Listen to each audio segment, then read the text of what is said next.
Amém, irmãos? Graça e paz. Dar continuidade no nosso estudo aqui no campinho, com relação às jornadas, né? Estudo das jornadas que a gente tem estudado aqui. Vamos avançar mais um pouquinho nessa noite. E hoje a gente vai estar estudando uma jornada com o nome de Dófica. Da vez passada a gente estudou a estação que tinha o nome de Deserto de Sim, né? Deserto de Sim. E hoje a gente vai estar continuando com essa estação chamada Dófica, né? Que agora eles saem do deserto de Sim e chegam nessa cidade, né? Dófica é uma cidade. E essa cidade ela já começa a chegar já para o lado do Sinai. Estão caminhando, descendo ali, né? Em direção ao Monte Sinai.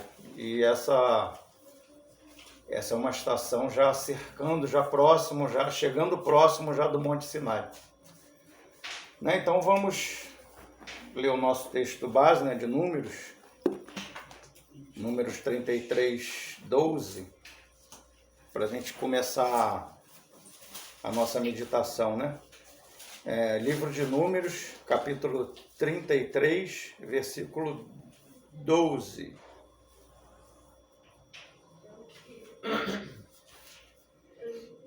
Que diz assim: partiram do deserto de Sim e acamparam-se em Dófica.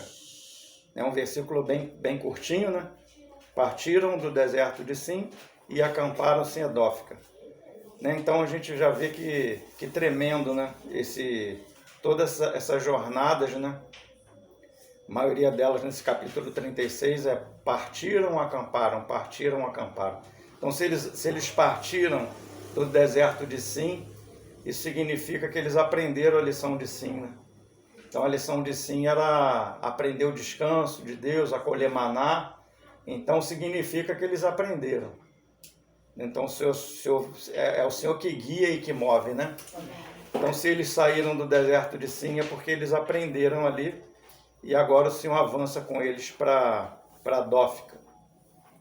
Eu queria ler também lá em Êxodo, para a gente ver alguns pontos dessa estação interessantes, que nas Escrituras tem quase nada falando dessa jornada, né? Êxodo 17, o versículo 1. Êxodo 17, versículo 1, a parte desse versículo 1 do capítulo 17 de Êxodo, a parte que vai falar dessa jornada de Dófica é a parte B do versículo. Então a gente vai ver que esse versículo 1 do capítulo 17 é um versículo que ele tem parte A, parte B e parte C. Ele tem 3 partes. E a parte desse versículo que vai ser relacionado com Dófica é a parte B. Então fala assim, ó: tendo partido toda a congregação dos filhos de Israel do deserto de Sim, então saíram do deserto de Sim, fazendo suas paradas segundo o mandamento do Senhor. Essa é a parte B, fazendo suas paradas segundo o mandamento do Senhor. Acamparam-se em Refidim, e não havia ali água para o povo beber, só até aí. Então a gente vê que acamparam-se em Refidim e não havia ali água para o povo beber. Essa é a parte C do versículo. A parte A, tendo o povo, tendo partido toda a congregação dos filhos de Israel, congregação dos filhos de Israel do deserto de Sim, fazendo suas paradas segundo o mandato do Senhor, acamparam-se em Refidim. Então a gente vai observar aqui que o Senhor passa direto dessa estação e da próxima. Ele passa direto de 2 estações. E nessas 2 estações, não que o Senhor não fale, mas o Senhor ele fala com o silêncio. A gente já viu que o Senhor ele fala com as Escrituras e o Senhor ele também fala com silêncio. A gente viu isso na jornada do Mar Vermelho, né? Que a gente estudou aqui passada, que o Senhor tem uma jornada também que o Senhor falou com silêncio. Não é que ele não fale, mas o Senhor ele fala através do silêncio. Né? E depois a gente vai nas Escrituras a gente vê alguns outros textos que também o Senhor vai nos falar com silêncio. Né? E logicamente não é a mesma coisa, o assunto não é o mesmo do Mar Vermelho. O assunto, ainda que o Senhor tenha falado com silêncio, não é o mesmo assunto. Né? E conforme a gente for avançando no assunto, a gente vai ver o que o Senhor queria falar com eles, mostrar para eles. Né? Então vamos voltar para Números 33, para a gente ver direitinho essas duas estações que o Senhor passa direto, sem falar nada delas. Né? Então a gente vai começar do versículo 12, para a gente perceber essas duas estações, e a gente vai até o 14. Números 33, a gente vai ler do versículo 12, que é o que a gente já leu, até o versículo 14. E vai falar assim, ó. O primeiro que a gente já leu, né, que é relativo a Dófica: partiram do deserto de Sim e acamparam-se em Dófica. Então a gente vê aqui que eles saem de Sim e se acampam em Dófica. Aí o 13: partiram de Dófica e acamparam-se em Alos. 14: partiram de Alos e acamparam-se em Refidim, porém não havia ali água para que o povo bebesse. Então a gente vai ver aqui que nesse texto aqui de Números 33, do versículo 12 até o 14, ele vai tocar de Sim, né? Ele vai começar com o deserto de Sim, que foi o que a gente estudou da vez passada, sobre o deserto de Sim. E ele vai falar até ele chegar em Refidim, ele vai passar por mais duas estações, que é Dófica e Alos. Né? Então é deserto de Sim, aí vem Dófica, Alos e Refidim. Né? Aí a gente vai ver que lá em Êxodo, o texto ele oculta essas duas estações.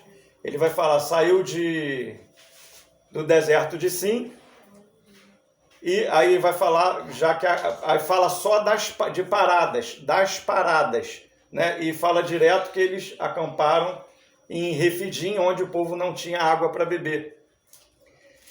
E interessante que lá, vamos voltar agora para Êxodo. Como eu falei, né, outrora, a parte desse versículo 1, do capítulo 17, versículo 1, que tem a ver com a jornada de Dófica, é a parte B desse versículo, que fala assim, ó, fazendo suas paradas. A gente vê que está no plural. Sim. Então a gente vê que eles saíram do deserto de Sim, né? Toda a congregação dos filhos de Israel partiram do deserto de Sim. Aí diz que fazendo suas paradas. Então a gente diz que eles, quando eles saíram do deserto de Sim, eles fizeram paradas antes de chegar em Refidim. Então o Senhor ele oculta, ele não fala nada sobre essas duas estações, mas ele nos deixa menção de que elas existiram. Entende? Ele coloca aqui como parada, né? Então fizeram paradas antes de chegar em Refidim. E quando a gente vai ver lá em Números, texto que a gente leu agora, a gente vai perceber que são essas paradas que está falando aqui em Êxodo, são duas estações, Dófica e Refidim. E Alos, o Alus, né? Então essas duas estações. Né? Então essas duas paradas aqui da parte B do versículo 1 do capítulo 17 de Êxodo, ela tem ligação tanto com a jornada de Dófica, quanto também com a jornada de Alos, né? Essas paradas. Só que não foi uma parada realmente que eles estavam passando ali, deram uma paradinha, não. Porque quando você lê lá em Números, o texto que a gente leu de Número 33, vai que eles acamparam ali. Ainda que provavelmente... não falo o tempo que eles ficaram ali, deve ter provavelmente uma parada bem breve, ou uma noite, um dia, né, ou um período curto que eles ficaram lá. Por isso que aqui em Êxodo vai falar que foram paradas, fazendo suas paradas, né? Mas em Números a gente vê que eles acamparam ali, houve um acampamento, né? Vamos ler em Números 9. Números 9.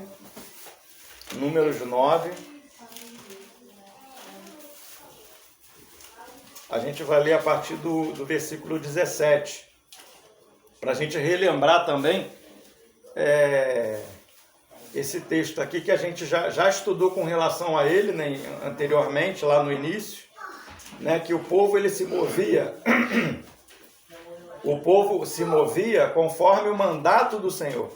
Então a gente vê lá em Êxodo 17 que eles fizeram as suas paradas segundo o mandato do Senhor, né? Então eles não fizeram nada por conta própria. Não foi nada feito por conta própria. Era o Senhor que estava guiando eles ali no deserto, né? Então, se eles saíram de Sim e acamparam em Dófica, foram guiados pelo Senhor mesmo. E depois em Alos, e depois chegaram em Refidim, né? Tudo guiado pelo Senhor, né? Então, vamos ler aqui a partir do 17. Números 9, a partir do 17. Quando a nuvem se erguia de sobre a tenda, os filhos de Israel se punham em marcha. E no lugar onde a nuvem parava, ali os filhos de Israel se acampavam. Segundo o mandato do Senhor, os filhos de Israel partiam e, segundo o mandato do Senhor, se acampavam. Por todo o tempo em que a nuvem pairava sobre o tabernáculo, permaneciam acampados. Quando a nuvem se detinha muitos dias sobre o tabernáculo, então os filhos de Israel cumpriam a ordem do Senhor e não partiam. Às vezes a nuvem ficava poucos dias sobre o tabernáculo, então, segundo o mandato do Senhor, permaneciam e, segundo a ordem do Senhor, partiam. Então a gente vê, né, que foram jornadas que foram guiadas pelo Senhor. Eles não foram ali porque eles quiseram, ou porque Moisés teve ideia de ir para ali. Não, mas o Senhor estava guiando eles em todas as coisas. Obrigado. É aleatório. Não era algo segundo o mover dele, de homem, o querer dele, mas era algo segundo o Espírito. Que a gente já viu que a nuvem ela é uma alegoria do Espírito Santo mesmo, guiando, conduzindo o povo, né? Então eles estavam guiados pelo Espírito mesmo. Né? Então a gente já até falamos isso aqui, não sei se todos ouviram, né? A nuvem ela fala do Espírito e a coluna de fogo à noite fala da palavra, das Escrituras. Então quando você tem discernimento da situação, o Espírito Santo está te guiando, você está vendo com clareza. O Espírito está te guiando. Isso é a alegoria da nuvem. Quando você não tem clareza do assunto, que o assunto está embaçado, que você não tem discernimento de nada, se caramba, não estou discernindo a situação. Essa alegoria da noite, está escuro, você não enxerga.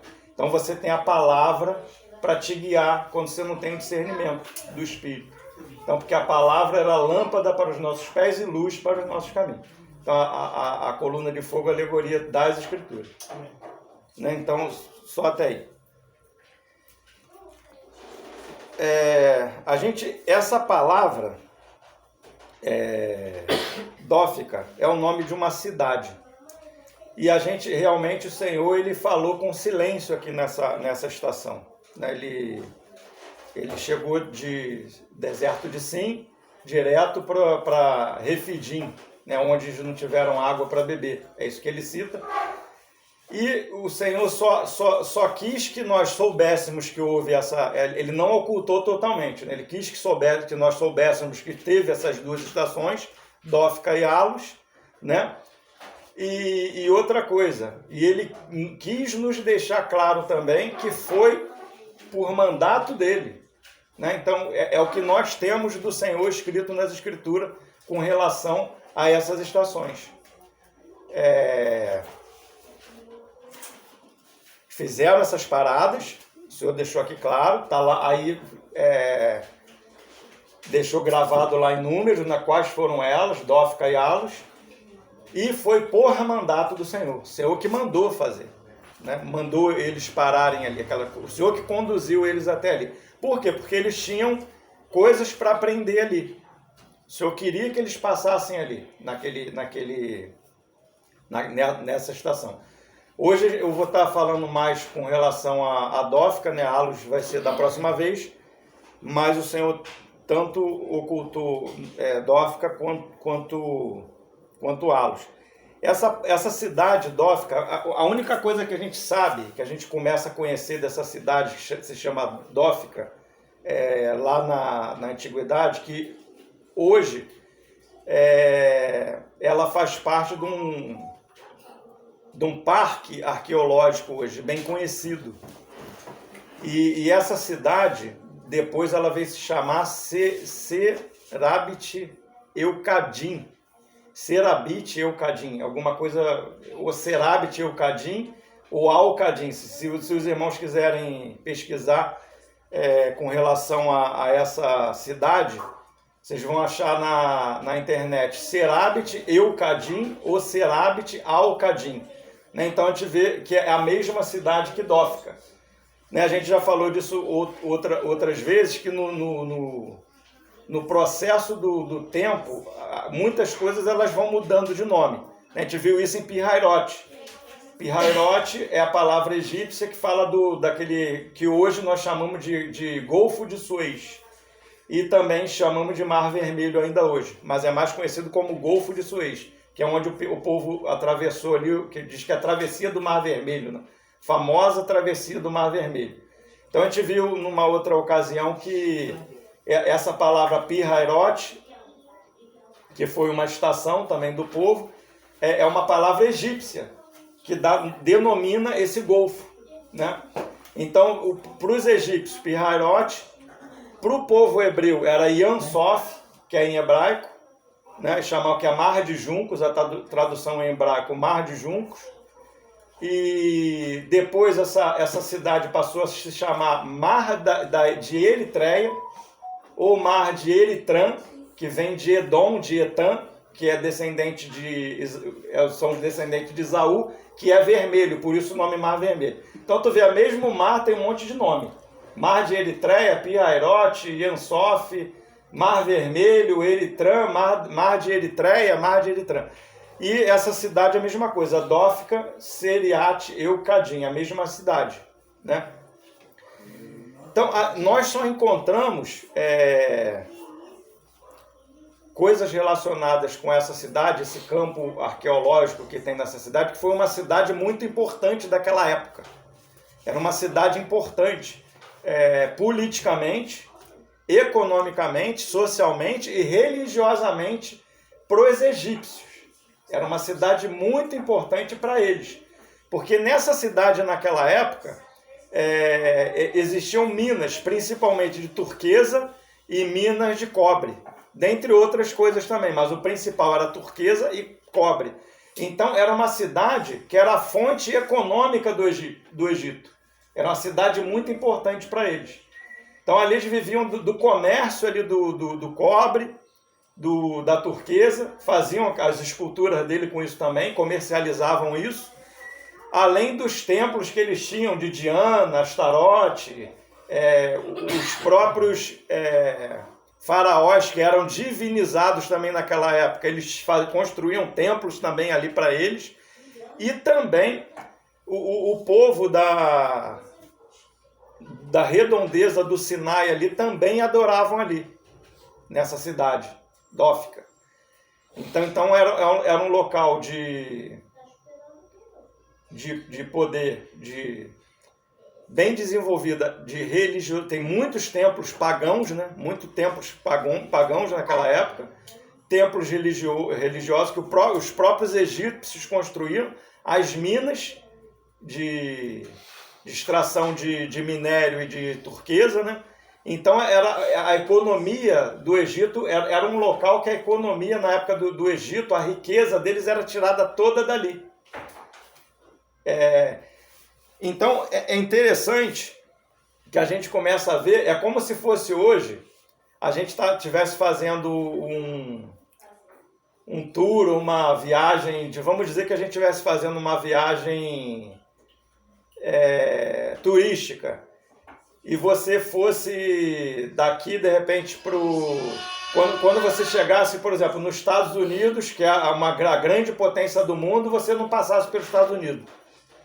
Você deixasse para lá. Poxa, mas os Estados Unidos é tão importante. Ou aqui no Brasil, né, você estivesse falando aqui do Brasil, de algumas cidades importantes aqui do Brasil, e quando chegasse São Paulo ou Brasília aqui no Brasil, ou Rio de Janeiro mesmo, as capitais, você deixasse de fora, você não comentasse com relação a ela. Você falava de Campinho, falava de Santa Cruz, falava das cidades, né, de bairro, de coisa, e o lugar mais importante você não deixou. Foi justamente para a gente entender, começar a entender o silêncio de Deus nessa estação, foi justamente isso que Deus fez. Estavam vindo naquelas estações ali, de repente, quando eles entram nessa cidade Dófica, que era um centro comercial, econômico, religioso da época ali do Egito, o Senhor se cala. Então, era um local muito importante para os egípcios. Então, o que o Senhor está nos dizendo? Que o que é importante, né, para o mundo, para os egípcios, para Faraó, para Deus não tem nenhuma importância aquilo para o Senhor. Né, queria ler um texto com os irmãos lá em Lucas. Um texto em Lucas 16. Lucas capítulo 16. Lucas 16, 15. A parte B.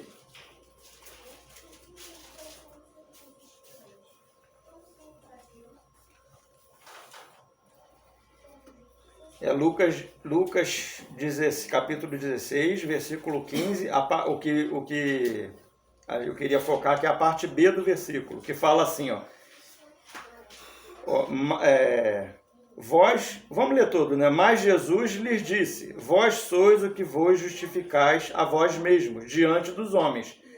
Mas Deus conhece o vosso coração. Aí agora a parte B. Pois aquilo que é elevado entre os homens é abominação diante de Deus. Então é justamente isso que o Senhor está querendo mostrar ali. O que é elevado diante dos homens, para Deus é abominação. Né? Então, uma das coisas que o Senhor está querendo mostrar aqui, que a gente já sabe, né? Creio que a maioria dos irmãos conhece aqui o versículo que fala que Deus não vê como o homem vê, né? Os nossos pensamentos, ele fala, os meus pensamentos não são os vossos pensamentos. Os meus caminhos não são os vossos caminhos. Né? Então tem muita coisa que a gente tem por muito importante, né? Que para Deus não tem importância nenhuma. Né? Então a gente vê que hoje esse campo é um campo arqueológico lá que os arqueólogos estudam lá, e pela arqueologia lá eles veem que foi uma cidade muito rica, né? Era um centro da cultura da época, religioso, econômico e tal. Eles sabem tudo isso pela arqueologia. E justamente nessa cidade, Deus ele fala com silêncio. Né?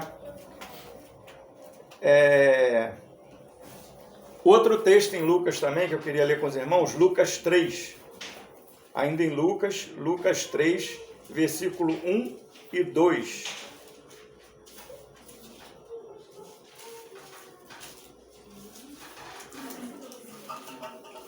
Vamos ler o 3 também. Lucas, capítulo 3, versículo 1, 2 e 3. Esse versículo aqui de Lucas, ele vai realçar bem a mesma coisa que o Senhor quis dizer lá com Dófica, né? Vai ilustrar bem o que a gente está estudando hoje. Fala assim, olha só que interessante. No 15º ano do reinado de Tibério César, ou seja, tinha um rei lá.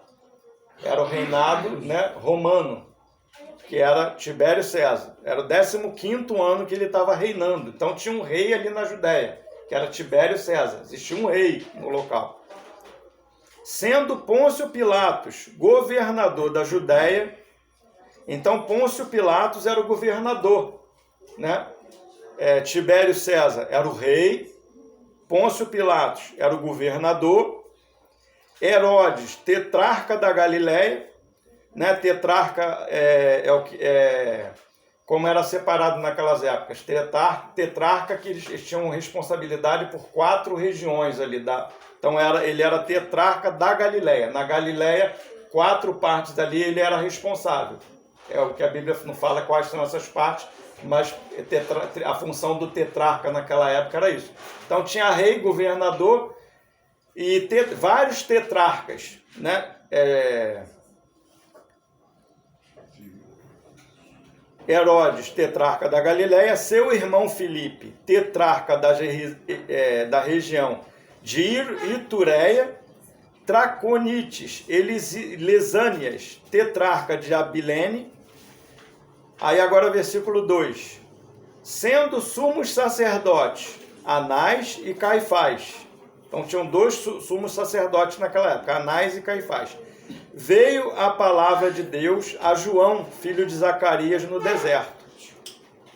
Ele percorreu toda a circunviança do Jordão, pregando o batismo de arrependimento para a remissão de pecados, conforme está escrito no livro das palavras do profeta Isaías. Voz do que clama no deserto, preparai o caminho do Senhor, endireitai as suas veredas. Só até aí.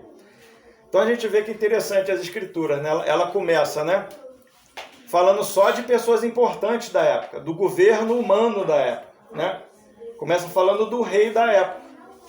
Existia Tibério César, era o rei, Pôncio Pilatos era o governador, Herodes, tetrarca, Filipe, que é o irmão dele, tetrarca também, e tinham um poder político, né, e econômico da época, que eram os reis e os governadores daquela época ali.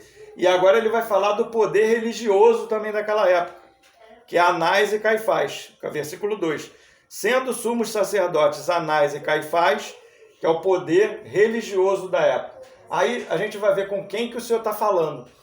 O Senhor não falou nem com o rei, nem com o governador, nem com o tetrarca, nem com o sumo sacerdote. Ele foi falar com João Batista lá no deserto. Aí outra coisa que eu queria chamar a atenção dos irmãos, me dá a impressão que o Senhor ele quer nos falar que o Senhor ele gosta de falar no deserto. A gente vai ver que a gente estudou sobre o deserto de Sim, né? Da vez passada, estudamos sobre o deserto de Sim. Deserto de Sim, o Senhor falou um capítulo inteiro. O capítulo 16 todinho no deserto foi o Senhor falando. Né? Era o deserto de Sim. E agora a gente vê aqui que, né, um sistema político, econômico e um sistema religioso também, mas o Senhor ele não estava falando com o rei, nem com os governadores, com os homens importantes da terra. Ainda que nós sabemos que o Senhor ele estabelece reis, demove reis, né? É o Senhor que ele dá autoridade, delega autoridade. Ainda que esses governadores sejam ímpios, é o Senhor que estabelece, né? Mas quando o Senhor ele quer falar, ele não fala com eles, ele fala com João Batista lá no deserto. Da mesma forma, né?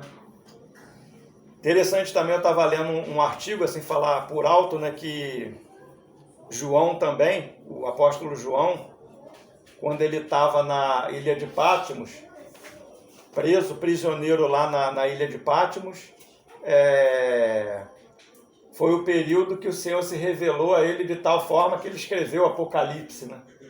Então ele estava ali praticamente num deserto, ele estava afastado do sistema político, sistema religioso, ele estava ali sozinho, ali prisioneiro ali, mas o espírito dele estava livre, ligado ao Senhor, né? Então o Senhor ele falou com ele ali tremendamente naquela ilha ali, né? Então a gente vê que como é que o Senhor ele fala, né? A gente vai conhecendo o falar de Deus, né?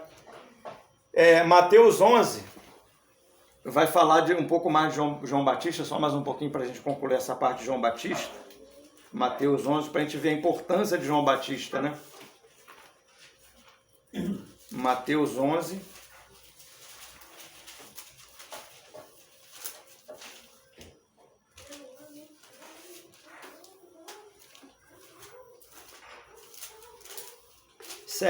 Mateus 11, 7.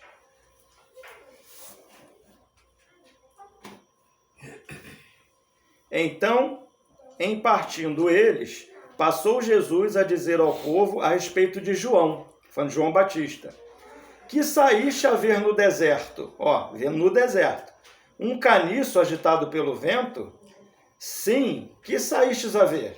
Um homem vestindo de roupas finas? Ele não vestia roupas finas, João. Ora, os que vestem roupas finas assistem nos palácios reais. Mas para que saístes? Para ver um profeta? Sim, eu vos digo, e muito mais que profeta. Este é quem está escrito. E eis aí o envio diante da tua face o meu mensageiro, o qual preparará o teu caminho diante de ti. Só até aí, né? Então a gente vê o Senhor falando de João Batista, né? Dando testemunho de João Batista. Vocês estão procurando alguém, um homem de roupas finas? E João Batista, a gente sabe, né, que é interessante que João Batista, eu já estudei um pouco tempo atrás com relação a isso. João Batista, ele se vestia com pelo de camelo e comia mel e gafanhoto, né? Então a gente vê que é interessante que João Batista, ele era levita.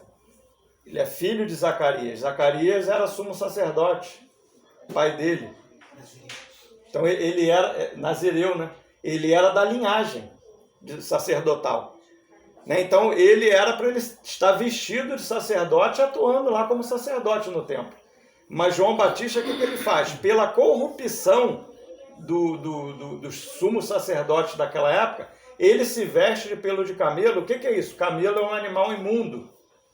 Então eu creio que os sacerdotes daquela época, quando olhavam aquele homem vestido de camelo, era um animal imundo. O judeu sabe que em vez de estar vestido de sacerdote, ele está vestido de pelo de camelo. Então ele estava denunciando a imundície dos sacerdotes daquela época. Esse é o significado das vestes de camelo. A imundície da religiosidade. Por isso que ele chamava o povo ao arrependimento. Né? Por conta da imundície deles. Se ele se vestia de pelo de camelo, que era um animal imundo, né? E o que eles viam como, de repente, os sumos sacerdotes viam como algo abominável, ele está vestido com roupa de camelo, mas o Senhor, olha como o Senhor vê diferente. Esse é o meu mensageiro. Se saíram para ver o quê? Alguém com roupa fina? Quem tem roupa fina está assistindo no palácio lá. Mas isso aí é o que veio preparar o caminho do Senhor. Né? Amém? Então a gente vê que interessante, né, irmãos? A gente vê que as coisas que são importantes para o mundo, que o mundo vê como esplendor, como glória, Deus ele não vê valor nenhum nessas coisas. Eu, particularmente, a gente estudou aqui Sucote, né, a estação de Sucote. Em Sucote o povo aprende a viver em tenda, né? Eles aprendem a ser peregrino nessa terra. E eu acredito que essa jornada, entendimento meu. Eu creio que essa jornada é como se, tipo assim, em Sucote o Senhor ensinou. E agora o Senhor vai colocar eles, é por isso que o Senhor não falou muito. Agora eu vou colocar eles aqui para provar. Então não tem que se falar. Agora eles vão ser colocados à prova. Eles foram colocados numa cidade que representava bem o mundo daquela época. Certo? Religiosamente, com aqueles tempos pagãos, dinheiro, fama, comércio, vida social, tinha tudo ali. Então eles passaram por ali, fizeram uma parada ali.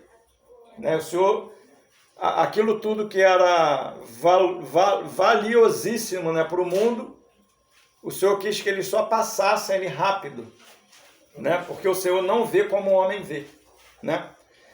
Então é interessante, outra coisa interessante, eu vou voltar para as Escrituras para citar alguns exemplos nas Escrituras com relação a essa parte da história, porque a gente só encontra Dófica, que é Seriat e Eucadim, nessa cidade, a gente só encontra na arqueologia. A Escritura não fala nada dela.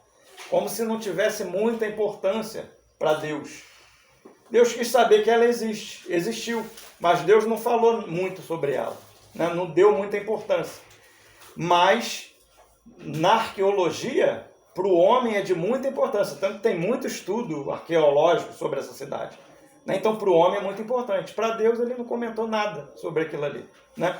Então, eu queria estar tocando algumas escrituras para a gente ver no livro de 1 Reis, para a gente ver também algumas coisas lá relacionadas a isso, que coisas que para Deus não tem importância, Deus não comenta. Ou ele deixa na escritura para a gente saber que existe aquilo ali, mas ele não comenta. E por que isso? Por que Deus faz isso? Segunda Reis, não é 1 Reis não, é 2 Reis 15. 2 Reis 15.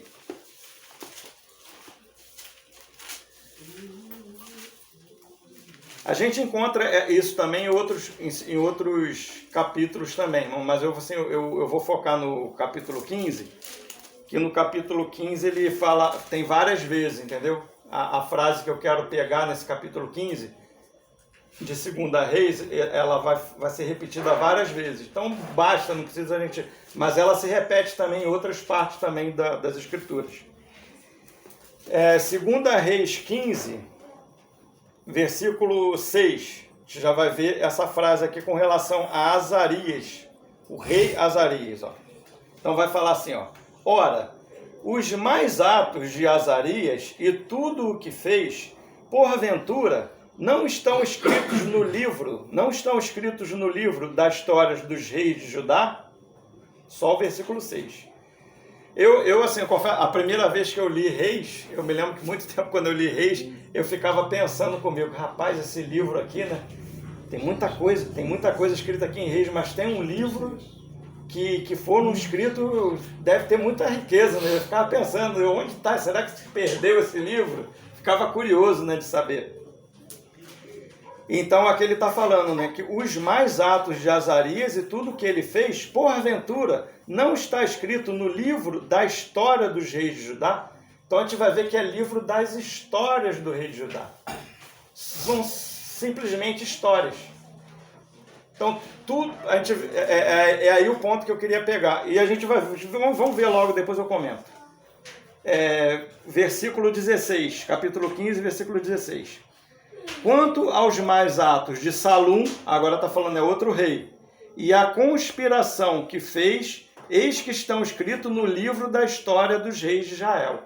Não está escrito aqui na Bíblia, está escrito nos livros da história do rei de Israel. Versículo 21. Quanto aos mais atos de Manaém e tudo quanto fez, porventura não estão escritos no livro da história dos reis de Israel? 26. Quanto aos mais atos de Pecaías e a tudo quanto fez, eis que estão escritos no livro das histórias dos reis de Israel. 31. Quanto aos mais atos de Peca e tudo quanto fez, eis que estão escritos no livro da história dos reis de Israel. 36. Quanto aos mais atos de Jotão e tudo quanto fez, porventura, não estão escritos no livro da história dos reis de Judá? A mesma frase, e a gente vai encontrar em outros capítulos também, se você for ler Reis, você vai encontrar essa mesma frase, mas tá bom. A gente vê que esse capítulo 15, ele fala de vários reis, né?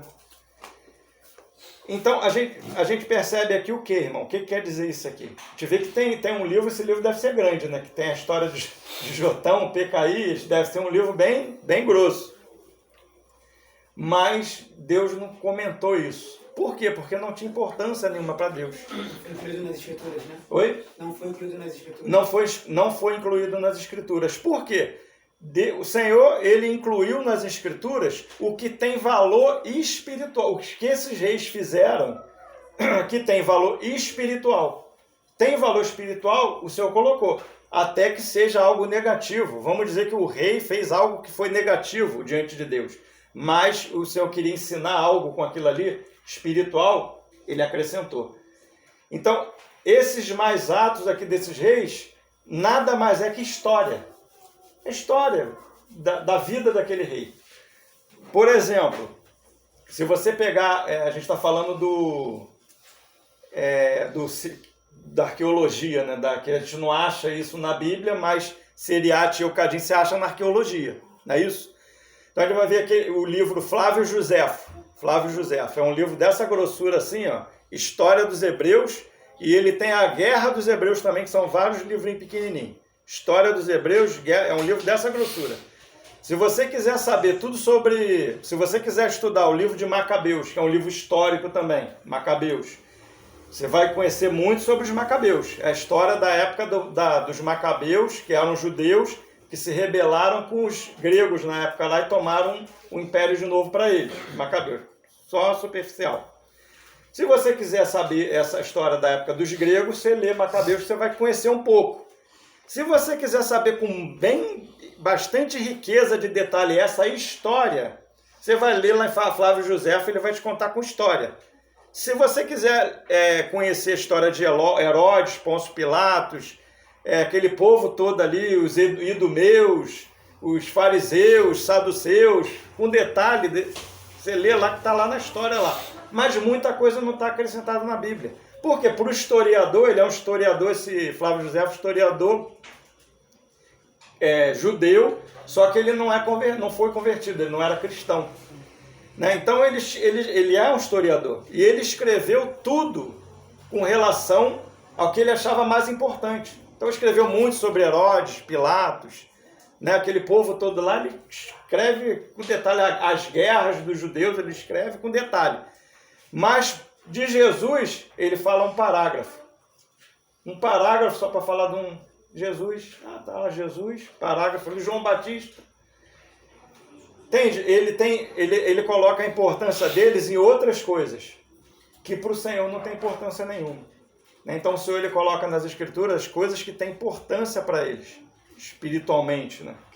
que pode nos trazer aprendizado espiritual, ainda que seja exemplo negativo, mas o Senhor não omite, né? Sabe que tem exemplos negativos na Escritura de pecado, de homens que caíram. Por exemplo, um outro exemplo, né, com relação a isso, a gente vai ver que ele não omite os pecados de Davi. Está na Escritura lá, para nos ensinar, nos corrigir, né? Está lá os pecados de Davi. Mas a gente vê que de Davi ele fala bem, as Escrituras falam muito do reino de Davi. Né? Fala um pouco de Saul, mas de Davi fala muito de Davi. Mas por quê? Porque o reino de Davi era o reino de Deus. Quando Davi estava governando, ele estava estabelecendo o reino de Deus. Ele era um homem, por isso ele era um homem com coração segundo o coração de Deus. Porque ele não fazia nada por si próprio ou para si próprio. Tudo que ele fazia era para Deus, era a motivação dele. Né? Ele resgatou a arca, trouxe a arca, fazia tudo em comunhão.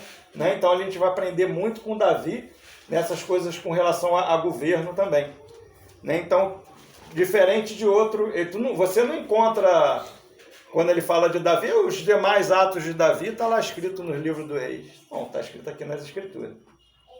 Porque tem o que nos acrescentar com relação a Davi. Por isso que ele colocou aqui.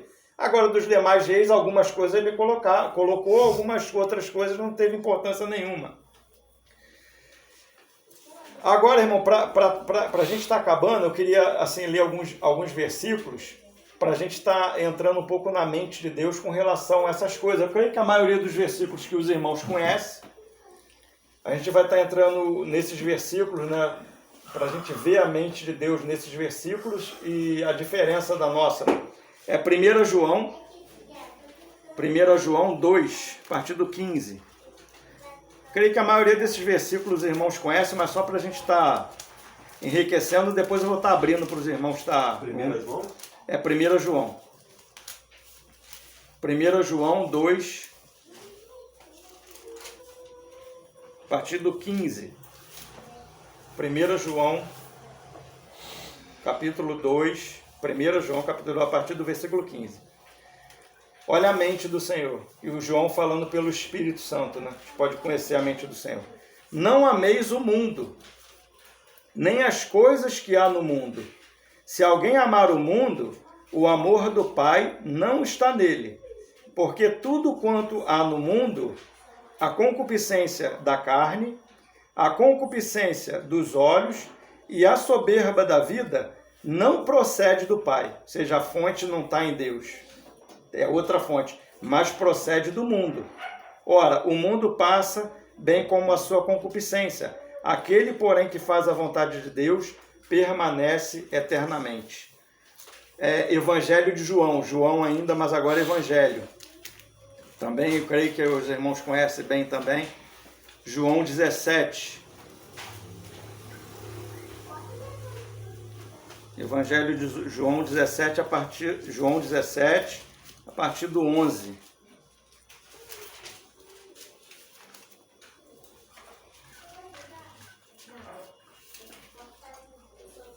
Evangelho de João 17, a partir do 11. Já não estou, olha só o Senhor falando, a oração, a gente sabe que é a oração sacerdotal do Senhor Jesus, né?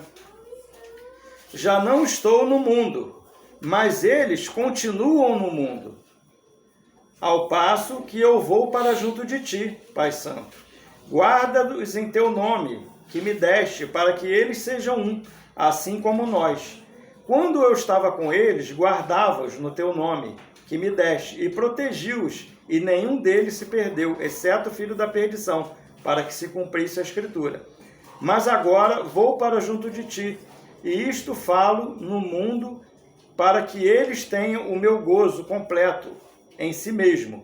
Eu lhes tenho dado a tua palavra, e o mundo os odiou, porque eles não são do mundo, como também eu não sou. Não peço que os tire do mundo, sim que os guarde do mal. Eles não são do mundo, como também eu não sou.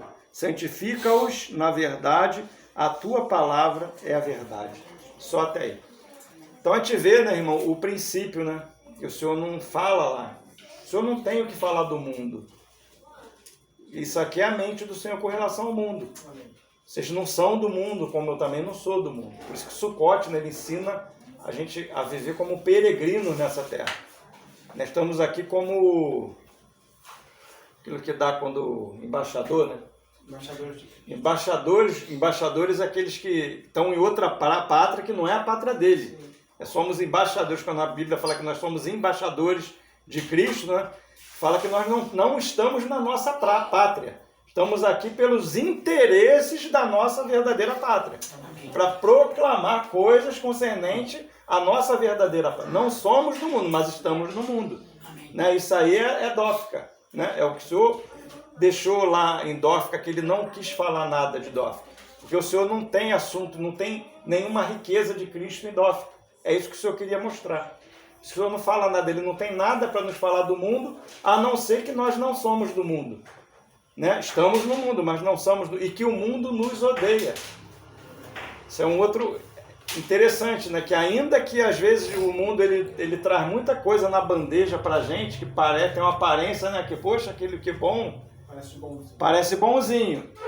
Mas isso pode ter certeza, é porque o mundo nos odeia. É por isso que tem tanta facilidade em muita coisa. Né? E às vezes nas coisas do Senhor vem os empecilhos, né? Ao contrário. Outra escritura, irmão, Colossenses 3.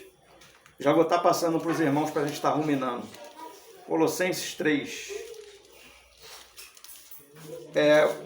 1 e 2.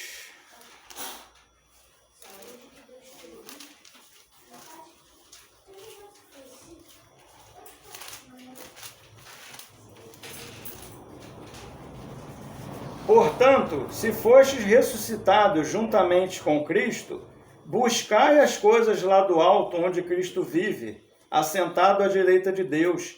Pensai nas coisas lá do alto, não das que são aqui da terra, porque morrestes e a vossa vida está oculta juntamente com Cristo em Deus.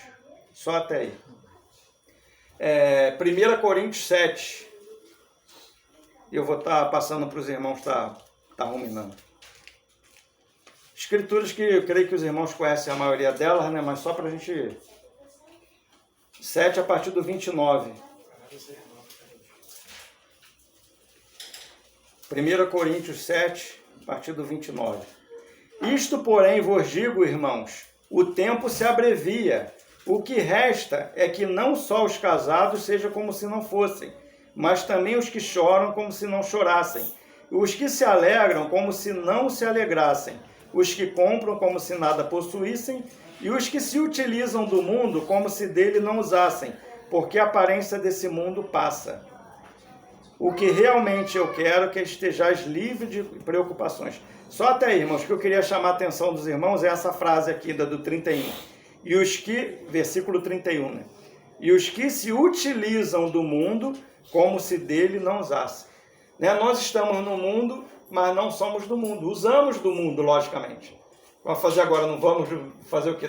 Se trancar numa bolha? Ermitão. Oi? Virar ermitão. Nós estamos no mundo. O Senhor fala, não quero que os tire do mundo, mas que os livre do mal. Né? Então essa é vivermos aqui como peregrino, né? Como o Senhor, a gente já aprendeu lá em Sucote, né? A nossa advertência aqui, né? Concupiscência da carne, dos olhos, soberba da vida. São as forças do mundo que guerreiam contra nós, né? Contrária a cada um de nós.